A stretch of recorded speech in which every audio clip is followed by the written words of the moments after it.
My name is Lourdes. I'm a junior and I currently serve as District of Columbia's youth mayor. Hi, I'm Diya and I serve as the YMCA Youth Government youth mayor. Yeah, good stuff. So how did you learn about your position? For me, it was actually shared by a close friend of mine where we had worked the same summer job through the SRE program, which was great. I loved it. And he connected me with youth government through our school, which had a new form delegation. And he actually served as the next year's youth mayor, funny enough. And he's the one who introduced me to the program and really got me connected and invested in civic education. Yeah, what about you? So I did one of the SYP programs. I did the Maryborough Youth Leadership Institute, and they have the youth government. And I was nominated for the deputy youth mayor position when I was 14. And so the following year, I applied for youth mayor. That's really great. So it's an application-based process? Yeah. Oh, and then we do campaigns, election speeches, and then the actual voting process. That's really cool. Yeah, ours is a little bit similar, except we don't do the nominations. So we just kind of come out at one point and say, hey, I want to do this. We fill out a form with what we want to do in our term and why we're interested in it, and then we campaign through that. And I guess the campaign and voting part is pretty similar. So no petitions, nothing. No, not at all. I mean, there's campaigning and everything, but for me, I was in a unique position where our program was virtual and then was moved to in-person. Yeah. So I was able to be the first in-person youth mayor since 2019. So because of that and because of the opportunities that I got with the staff program, stuff like that, I actually ran unopposed. This year was a little bit different. We had a lot of people running for a lot of different positions, but yeah, I guess it's the best part of being back in person. A lot of people are willing to take that extra step. So what do you do as YMCA? Well, my term technically just ended. So I was the 2022-2023 youth mayor. And through that, we do a lot. So on the youth mayor side of it, and I'll explain there's a second part to that. There is a lot of delegation meetings. So at our school, I would travel to other schools from across the district and go speak at their meetings, help them through the bill writing process, how to form arguments for debate, walking through how you analyze certain policy decisions, and how you form opinions on things by actively researching them, not from one source, but making sure you have a well-rounded perspective before you actually form your own opinions. We also run weekly student advisory board meetings, and that is where the delegation leaders from each school, or at least the ones who can make it, because it's school week, and a lot of the times it's hard for people to get to. But we provide dinner, just like pizza, every week, and it's fun. We just sit together, talk about what our delegations are doing, making sure that we are supporting each other through the resources we have. Another thing that my position entails is I am also part of a youth network through the YMCA National. So I work a lot with YMCA USA on a bunch of different policy things. I speak as a representative for a lot of events. This past one, most recent one, it was the Civics Learning Week, which is basically a coalition of people who are working to advance civics education. So I do a lot of that. And then we also have something called the Youth Governors Association. And what that is because DC isn't a state, I'm considered a mayor and not a governor. So, that's a minute difference, but each state has their own elected governor, like I am. So we form the Youth Governors Association, and we actually have a board of directors, and I serve on that board. And it's just called the YGA board. You'll hear me reference that probably in the future. So I was elected to represent the Appalachia region, which is 7 or 8 states and DC on the board. And then we go through a lot of things. Yeah, so it's it's also given me an opportunity to actually be on the board of directors for YMCA Metropolitan Washington. So I'm also a full voting member on that board, and I'm able to influence policy decisions, budget analyses, and really bring that youth perspective into a big youth serving agency. Yeah, really interesting. Sorry, that was kind of a lot. No, it's fine. Yeah. What about you? Yeah, so I work with like city council and the mayor and attorney general and everyone. And I just make sure that youth are put at the forefront when we're discussing policies, or if there are any engagements, things occurring within DC. I make sure that youth input is there. I also make sure that when we're talking about issues that like prominently affect youth, I make sure that either I'm drafting policy, particularly like legislation or anything, or I'm there when the sponsored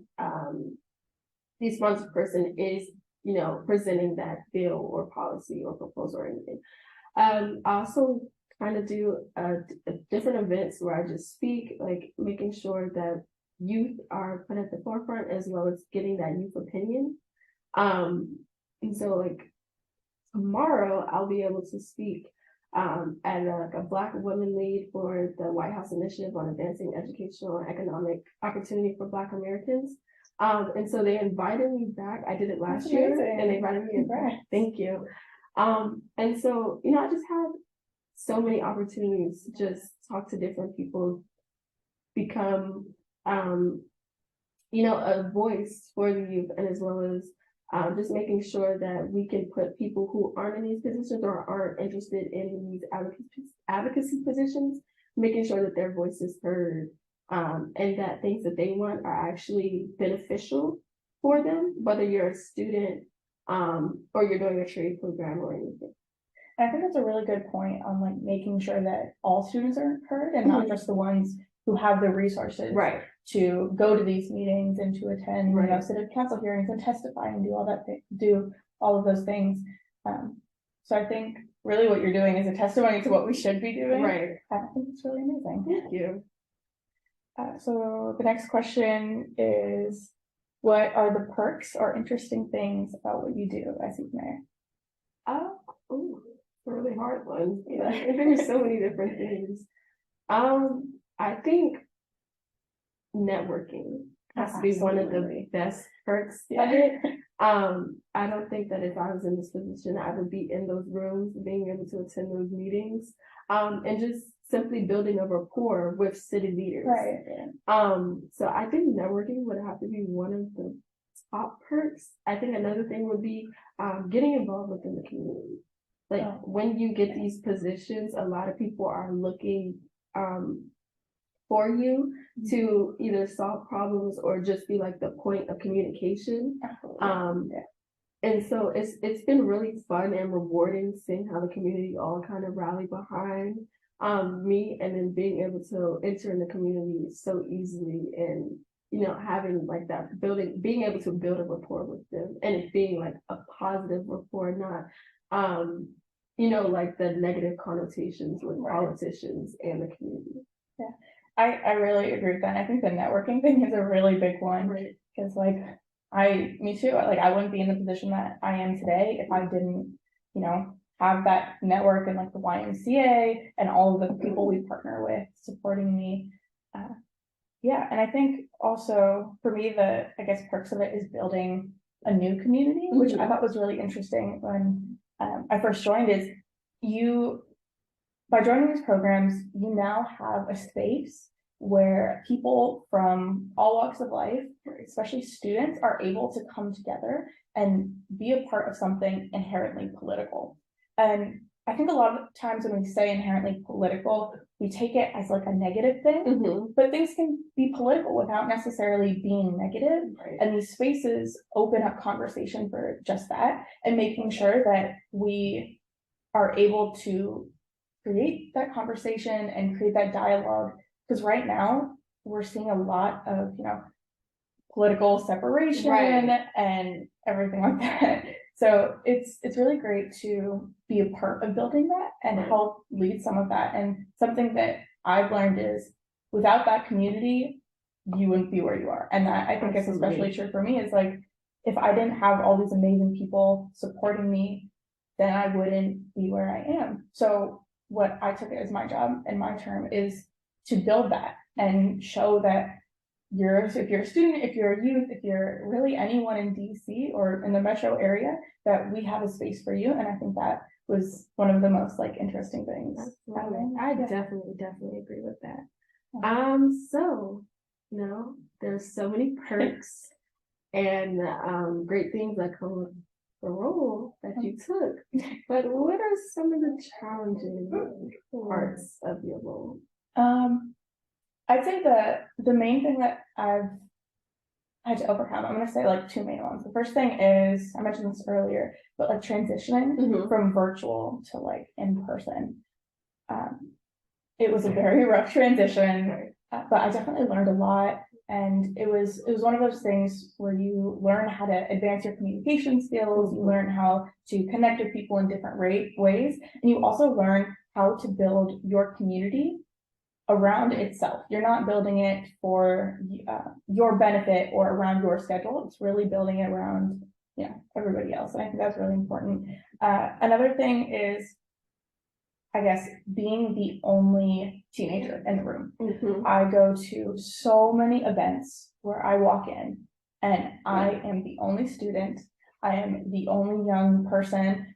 And I walk into these rooms and sometimes I have a moment where I'm like, you're talking about civic engagement, specifically youth civic engagement, and you're talking about all these ways that we can reach out to them through research and through, certain initiatives. But the one thing they don't have is youth in that space. Right. And that lack of communication, that lack of connection, I think is really what is holding us back as not even DC only, but as a nation, is that we try to share all of these amazing things that we're doing with civics education, but then you're not inviting the people who your programs are built for and who your programs impact the most. So that's been a really big struggle for me, is not only being in those spaces, but getting taken seriously. Right. Because if I'm not at the top of my game, if I, are more casual at some points, people just don't take me seriously. And I think that there's a lot of factors that go into that. Like, sexism is real, and I've definitely had experiences where people are like, oh, you're young and you present as a woman. That's like automatically there's a light switch. Like, oh, yeah, I don't know if you're going to say the right things. Right. And I think that's also been a big thing, is having people actually take you seriously. And I would definitely echo those sentiments. I think that was my biggest thing, was walking into these rooms and being so young. Being so young, and then also being an advocate. Absolutely. And I would say, I think for me, the only thing that I've actually got like challenging is being so outspoken. Like, sometimes people in these areas, in these spaces, they try to silence you. Even though we're all here for the same reason, we're all trying to achieve the same goal. And so with being so outspoken and being so persistent, sometimes that kind of rubs people the wrong way, which I can understand. But you want us here, you want to make policies, you want to do events for youth. And then, going back to what you said, youth are not in these spaces. You don't have the resources, you don't have the outreach. And, you're not doing everything that you can to ensure that we are really putting youth first. I think another thing would be, like going back to being casual. There are times where you can like misread an event or a meeting. So you're either overdressed, you're underdressed. There are times where I've been invited places and they haven't given me the logistics of everything. So there are times where I feel that I'm unprepared, but after the meetings, everything, like, oh no, you did great. It's like, I didn't do the best I know I could do. So I think that's challenging, like really being able to read those events or those meetings, or even the people within those events and meetings. I think that like being overdressed or underdressed is a big thing, because for me, I always lean towards the overdressed. I'm like, I'm going to make an impression. I'm going to go, I'm going to get the youth voice out, and I'm going to show them what we're really made of, and we're going to get things done. And then people show up in like sweats, and it's like a national reception, and people are super underdressed. I end up being like I'm in full business clothes, I got heels on and everything. But honestly, that has been a very unique experience, because especially in those moments, people are like, oh wow, we didn't expect this person who's well-spoken to show up here. They're like, oh, there's like a child, a teenager, they're not gonna, like, their opinions are gonna be kind of iffy, or they're, you know, can be controversial or whatever that is. But yeah, definitely the dressing up part. And I think another thing that a lot of people don't speak on is trying to get people with other political agendas to agree with everything. I think, like, I've learned that a lot of people within those positions appreciate ambition and passion.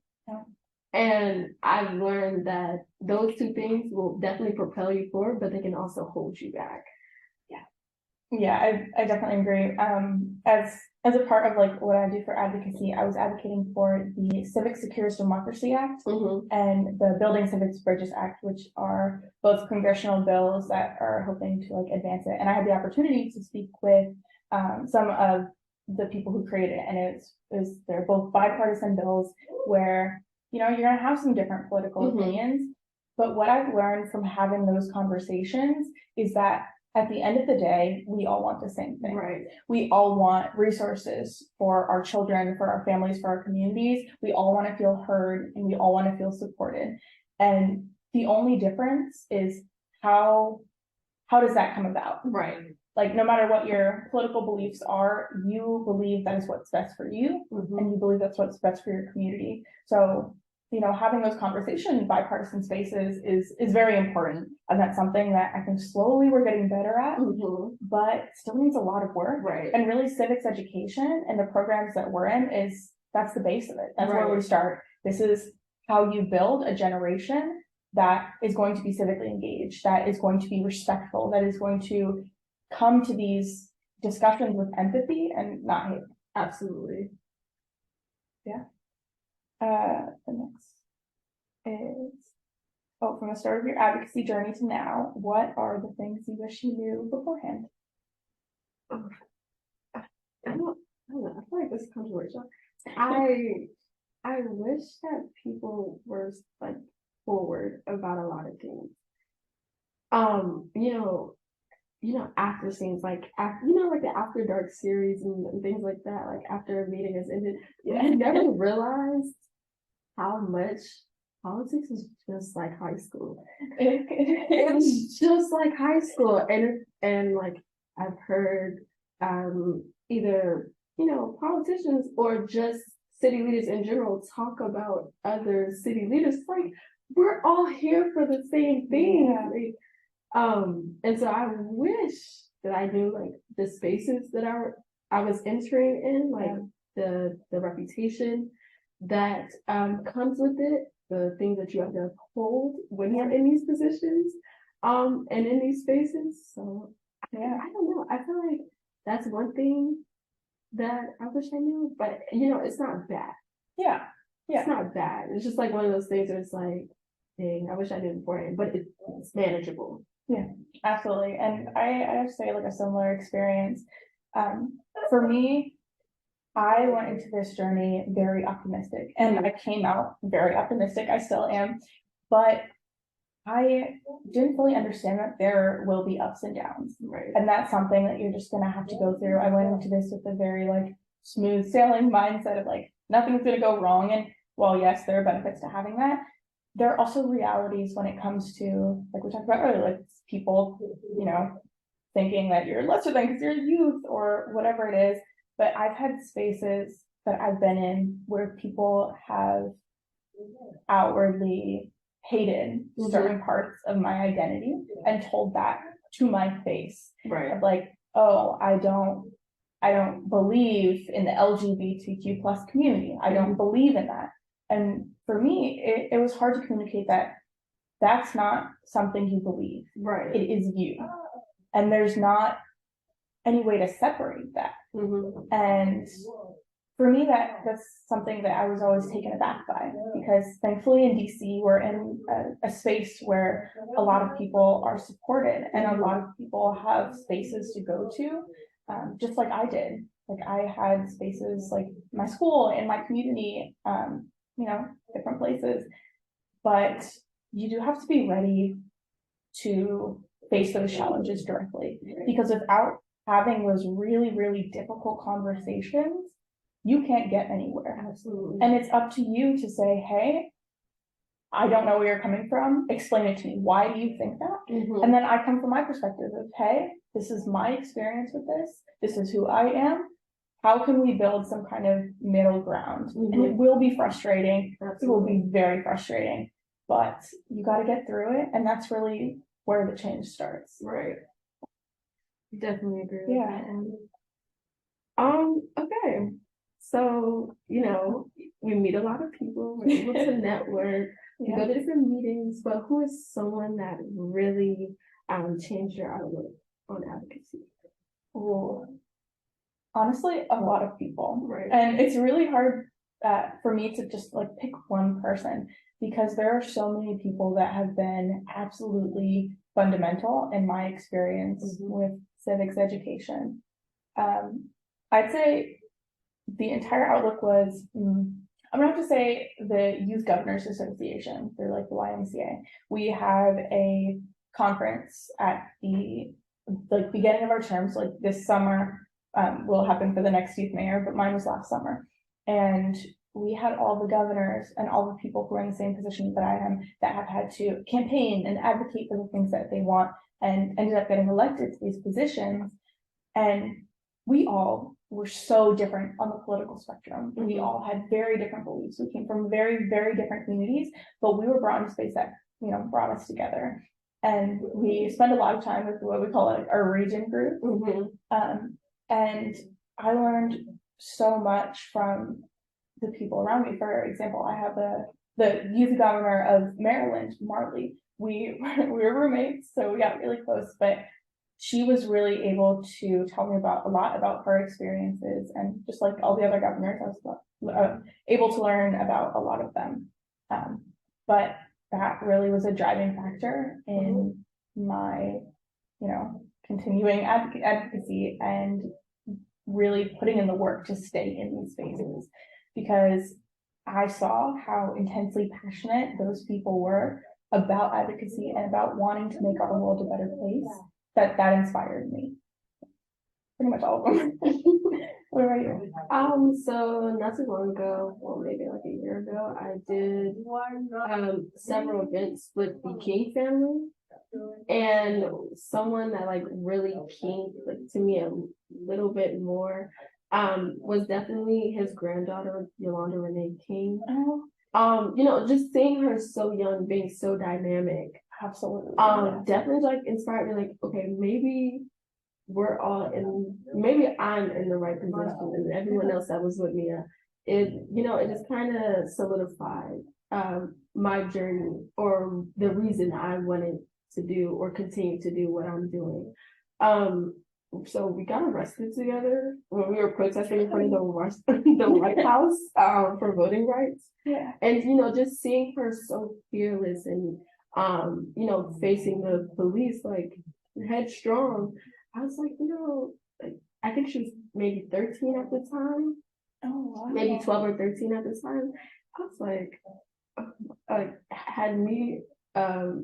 had that been me at that age, I would have been scared. I don't think I would have been able to. But you did it though. Right. But you did it, and you were able to get through that. Yeah. I mean, I was a lot older than she was. But had that been me at that age, I don't think I would have done that. I don't think I would have stood in front of the White House and had the police counting down saying, if you don't move, we're gonna come arrest you.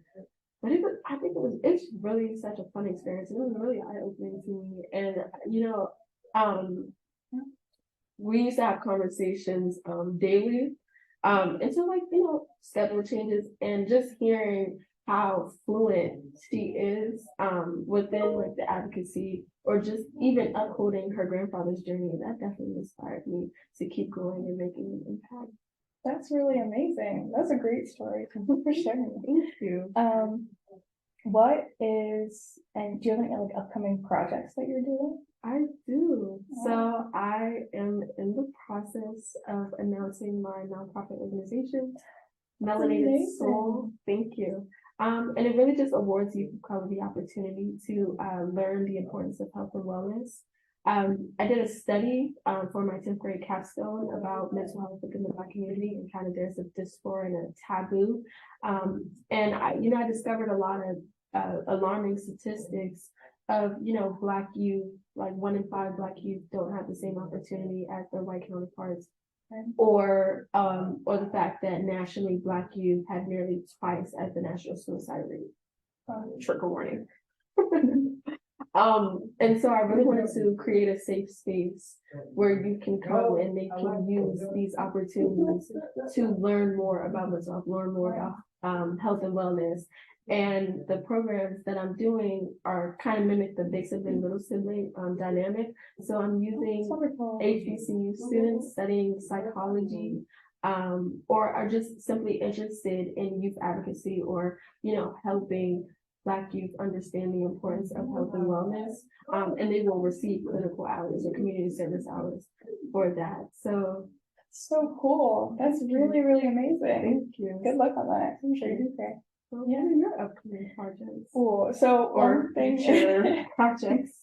One thing that I'm doing right now is our senior capstone project, and it's like our school's optional thing. Like you don't have to do it, but since I was so involved with like civics education, I decided that I'm going to continue that and make it a part of my school life. Like I had the opportunity to, and I ended up doing it. And through that, I'm studying how to get youth involved in these organizations. We already know there's a lot of statistics and research opportunities out there, but how do we connect that with our youth? And I'm going to be doing a focus in DC. And I'm actually interning with the State Board of Education to do that. So we're working on a couple of different things, but the internship and the like research portion of it are kind of separate. So on the research side, I'm doing a lot of like accessibility, civic education initiatives that we as DC can take to connect those dots. I'm doing a little bit of that with the State Board of Education internship, but what I'm focusing on is a queer youth prom in the district. And it's going to be this May. We are setting up, we're partnering with the mayor's office and the State Board of Education and a bunch of other places. The DC Center for LGBTQ places and people and everything. Yeah, so we're doing a lot with that and we're very excited. There's a group of youth like planning it, and it's like me and like 4 other people and youth, and Alistair Chang is helping us do that, and he's helping to sponsor that event, and we are very excited for that. Yeah, and I'm actually doing my own podcast for my senior project too. To talk about things like this and what I do, the struggles that I've gone through, and how we can help overcome those struggles and overcome the barriers that are in place for youth, and particularly youth of color or youth in the LGBTQ plus community, or youth that just generally don't have access. Right. So, that's amazing. That's wonderful. I can't wait to see that. Yeah, yours too. Okay. Yeah. Sadly, we're down to our last question. So, with us transitioning, soon going to college and everything, and us entering the workforce, what are some encouraging words that you have for youth coming behind you or interested in advocacy? I'd say always show up. Right. And I think that would be my biggest piece of advice to anyone interested in advocacy, or I think anything else. For me, I was able to get the opportunities that I have today because I was able to show up to these things. So I would go to like our State Board of Education, like public testimony meetings. And usually I'd be too scared to actually testify in front of them, especially when I was younger, but I would show up. And then after the meeting was done, I'd speak to State Board members about policy directly and, show up to random events. Even if you don't know anybody, grab a friend, because that's something that I did a lot. So I was like, hey, this teacher's event is happening. Let's go all talk to them about, various things. But that's what is going to build your network. It's what's going to build your community. And through that, you build a space where the people around you have the same advocacy goals in mind. And it's not necessarily like the exact same thing, but they all want to push for a better world. Yeah, I like that. Yeah, I really like that. I would say don't pigeonhole yourself. Yeah. When I was coming into my advocacy journey, I knew for a fact that I wanted to focus on gun violence, or just even advocacy in general. But over the years, with me being in my second term, I've been able to go to different events with several topics in mind, or speak about several topics. And so I ranged from gun violence to women's rights to voting rights, climate change, and all of these, amazing topics. So I would say don't pigeonhole yourself, because you never know who's in the room. Definitely. I think it's a really big one. Right. And my second thing would be networking. Like, I know for me, I was a little socially, I was not there. I was like, not being by myself. I don't really like talking to people. But if you're going to do these things, there are people that you're going to have to talk to so you can get exactly what you want. Or just making sure that everything is benefiting the youth at the end of the day, because that's the overall goal when we step into these positions.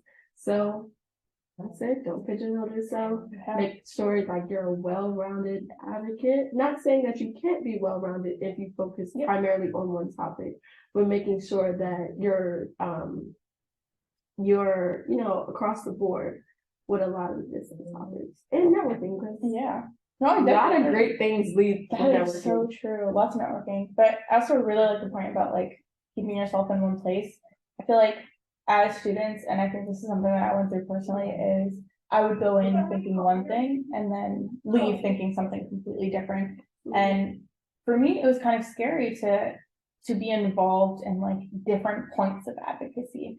And I had to go through a lot of those different points to find out what I was really passionate about. I would still love to advocate for X, Y, or Z things, but eventually you will find a place where you love to do it. And even if that love falls out, I love to do everything. You'll still be able to do that, but don't hold yourself back by not showing up. Right. Yeah, this is a great conversation. Yeah, no, this is really fun.